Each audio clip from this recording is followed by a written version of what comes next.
नाज़रीन तव्हांखे breaking news खां आगाह कंदा हलूं त लाड़काणे भरिसां हथियारबंद जी फायरिंग में 5 ॼणा क़त्ल थी विया आहिनि। लाड़काणे जे ब्यूरो चीफ मुख़्तियार अली ॾेथे मूजिबि लाड़काणे वेझो कार ते फायरिंग जे नतीजे में वारे वासी 2 भाइरनि समेत 5 ॼणा मारिजी विया आहिनि।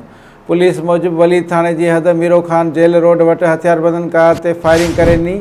गोलियूं लॻण जे नतीजे में कार सुवार ड्राइवर नजमुद्दीन चांडियो समेत 5 ॼणा थॾे ते ई क़त्ल थी विया। पुलिस मूजिबि मक़तूलनि में 2 सॻा भाइर शौकत सोलंकी ऐं माजिद सोलंकी शामिल आहिनि, जॾहिं त अमीर समेत कुल 5 ॼणा क़त्ल थी विया आहिनि।